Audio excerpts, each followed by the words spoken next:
Welcome each and every one of you to another episode of my run through Dark Souls Remastered. This is episode 31 already.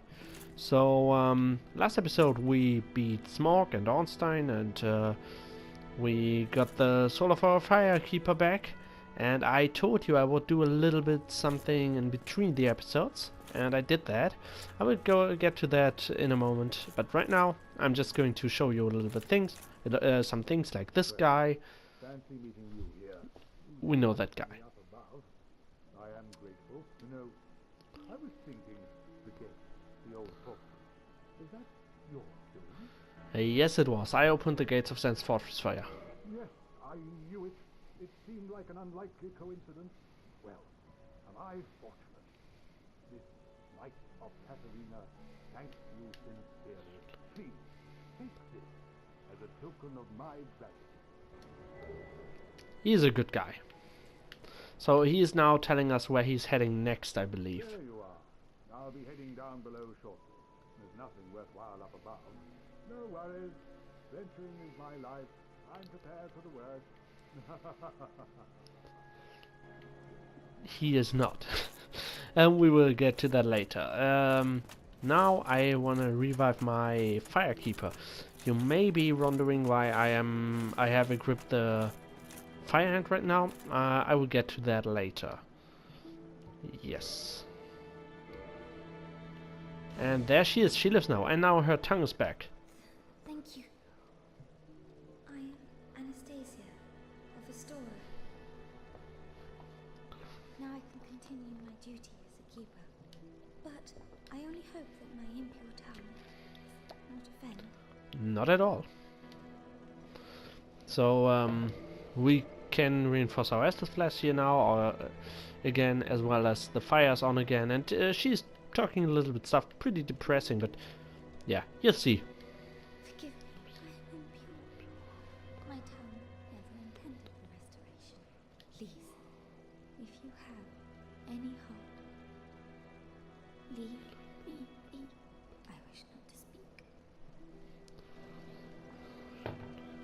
Yeah, it's pretty sad,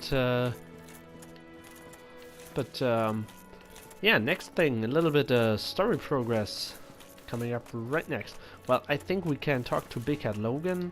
Oh, hello. He's just like, yeah. Splendid. Well, have you spoken to Master? Yeah, he's like, oh, talk to Master Logan. Also, he teaches us some sorceries. And now he is Master Logan. Hello there, as promised. I'm afraid that you are unable to. The basic framework, you see. It can't. Oh, do not fret.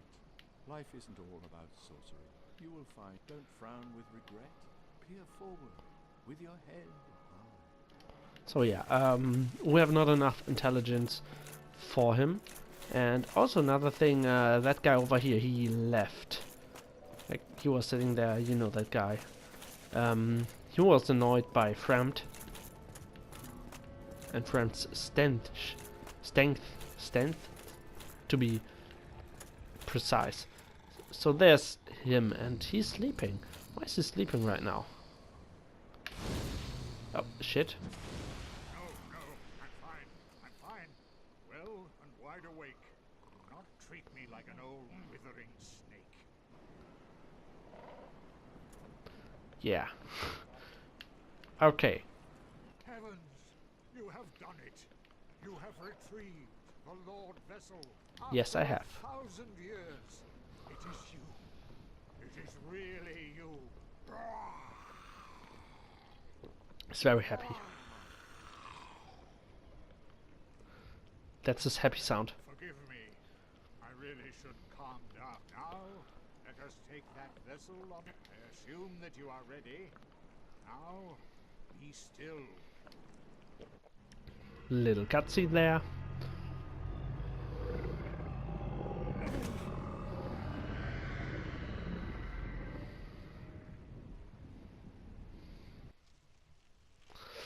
Yeah, he ate us, and now he's spitting us out right there.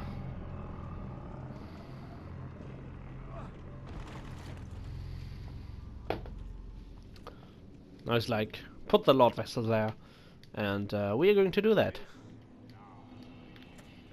We walk over here, put the Lord Vessel in here. Little cutscene again.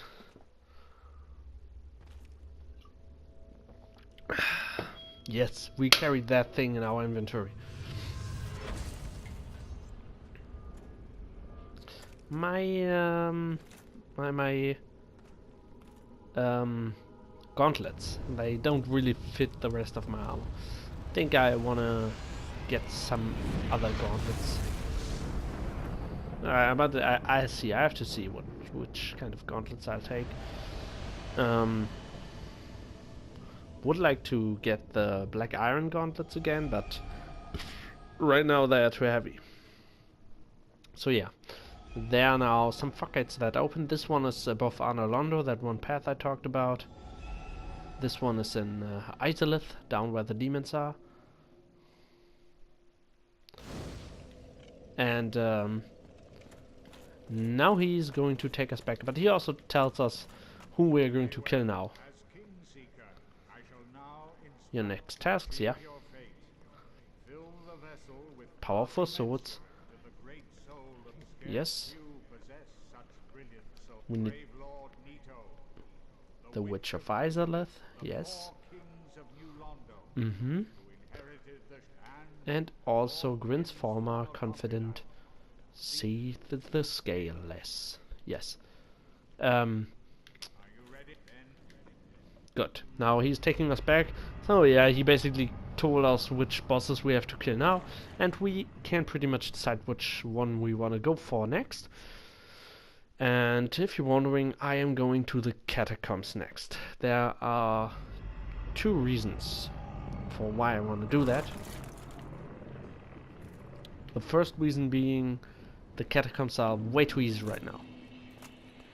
Like, they don't really scale up. I think it's kind of intended that you do the first part earlier, but that's kind of weird because the first part is like you would have come here extra to do the first part, and then you have to go back again, and that's just extra extra work that you have to take, and it's way easier when you have the warp ability that you have now. But now this the first area there's pretty easy as well as the boss fight. So this guy was on an expedition. So yeah, you remember that guy, he had two friends and this priestess, and they went into the catacombs to cleanse the catacombs from those horrible undeads there. They failed. And he's the only one that returned, and he's pretty sad because the lady also is gone. Can I jump over that thing? Yes, I can. Great. Now, over here.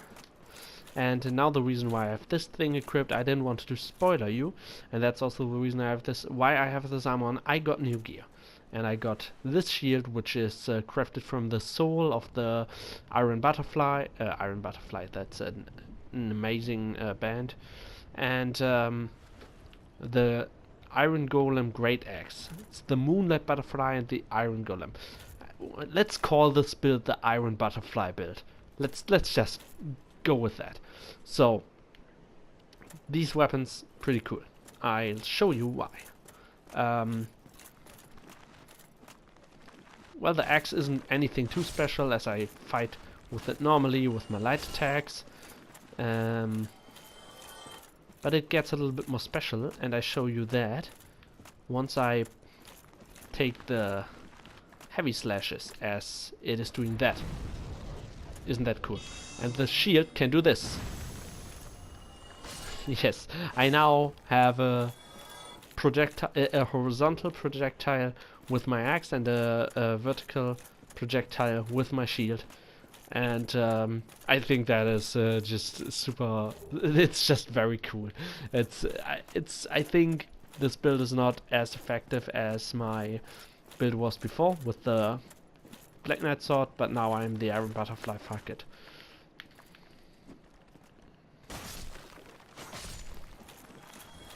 And also, you see, the damage isn't that bad. And another thing I did, I increased my strength by 2 points.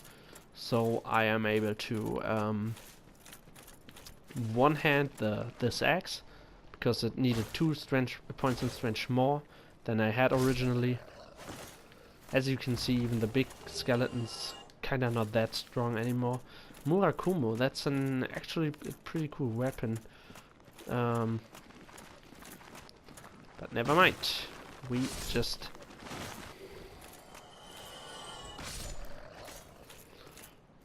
Okay, he dodged it.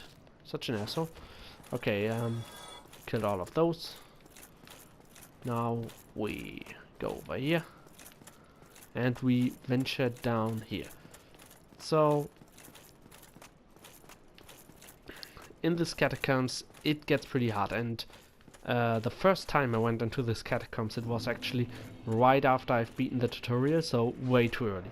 And at that moment, this was ridiculously hard.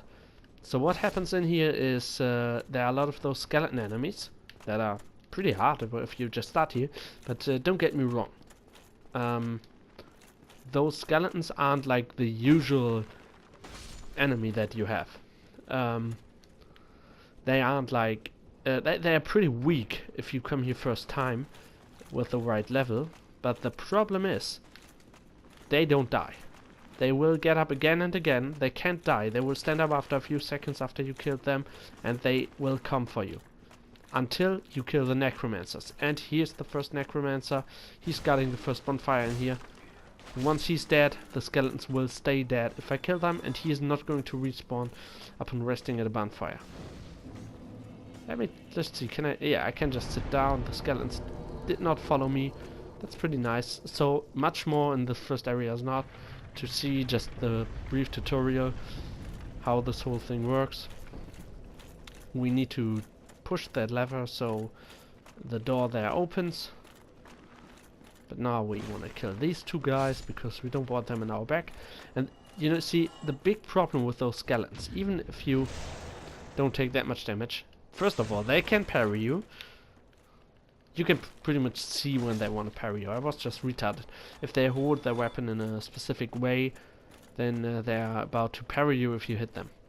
Anyways, the huge problem comes with the fact that the skeleton's weapons will stack bleeding on you. So even if you're super tanky and don't die fast, you actually are not gonna survive for too long, because the bleeding stacks, once they go through, they do tremendous amounts of damage. Okay, so killed the next necromancer. He usually tries to run from you once he you get into close combat with that guy. You also can like just kill him from there with ranged weapons. I think that's actually a pretty solid strategy for this part. But I like to just rush in. I usually just like to rush in. Now we can just do this area without the skeletons, all of them getting up again and again. Just a little ambush.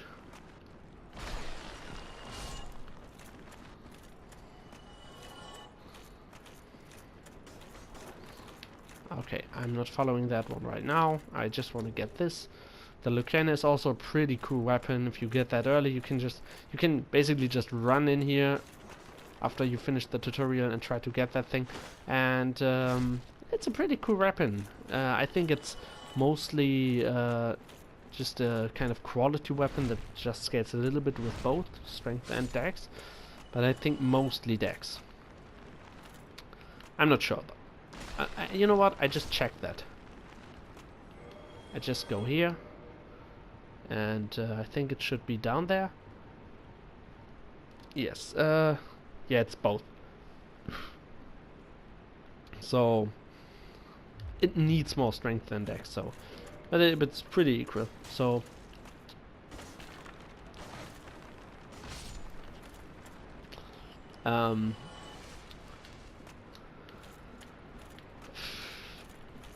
So this area is actually, I really like this area because of the many ambushes that this area sets up.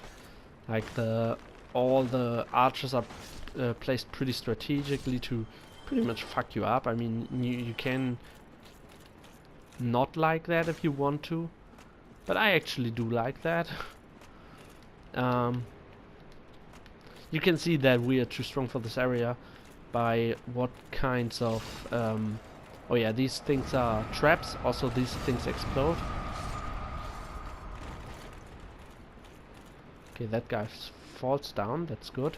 So these guys will get up again, by the way. Because there is still a... how's it called? A necromancer. And he's right at the other side of that bridge there, which we can now pass as we turned it.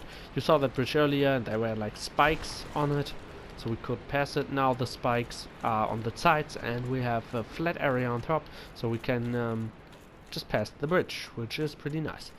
Actually, if you do like, if you have like PvP, if you're invading someone, I don't know, I think invaders can do that as well, but you definitely can fuck up invaders like that. You can pull the switch again to turn the bridge again, and timed correctly you can just make an invader fall to his death. Okay, that asshole just left. Let's see, how far did he left? Can I kill these fuckers? Yes, he left. Oh shit.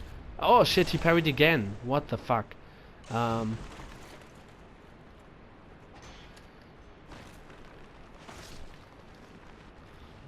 Okay. Let me just check the clock for a moment there. Yeah. We have still enough time to get to the next bonfire, I believe. Maybe not. So first things first. We go in here. Here's a little secret. That thing falls. We get a little bit damage. Not too much. And over there, you can see them. Crystal lizards. Crystal crabs, I don't know. So we can't get both, but we can get one. They get upgrade items. We can come back here after we rested at the bonfire. I think not after resting at the bonfire, but after just resetting the whole area by dying or going far away, warping or something like that. The other one will respawn again, and we can do that one as well. So this is a complete just optional area. So there's another one of those. And now we are where we pulled the lever. So there's that. I'm really confused. Where did the necromancer go? Oh shit. Where did the necromancer go? Usually I think he just stays here. We can jump down there to do a little shortcut. You can do a lot of like drops and jumps in this area to just get through it faster. So I will just keep killing skeletons until they don't die. Okay, that one does not die. It was just the first one I did after I said that. Okay, picking up that item. That was a pretty annoying trap here.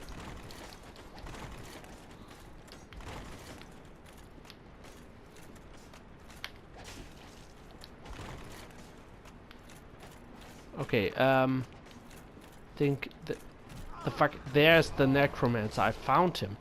I found that fucker, but I'm dead. Whew, okay, now I know where the guy is, where the guy goes to. I think that's it for this episode. Next episode we're going to kill that guy. We get there, we fuck him up, and we get back our souls and our 11 humanity. That's another thing I did off stream. I just went into the depths and killed some rats until I had so much humanity. So the reason for that is I want to explain that a little for a little moment. You see, I have now boss weapons. To get a boss weapon, you have to do the following things. You have to get a normal type, like a normal weapon that you where you increase the level of the weapon with titanite shards, and you can only increase them to level 5 at first. And once you give the large ember to a blacksmith, like Andre or the giant, they can increase it to level 10. Once it is level 10, you could, like with the very large ember or something like that, increase it to level 15 or something, but that is not what we want to do at all. That would be then the maximum, and then you have a normal weapon with just a very good damage output. But if you have a plus 10 normal weapon and the weapon has the right weapon type, you can go to the giant blacksmith and give him 5,000 souls as well as the boss soul to make a special weapon out of it. And every boss soul can be transitioned into 2 different ones. There are a few exceptions.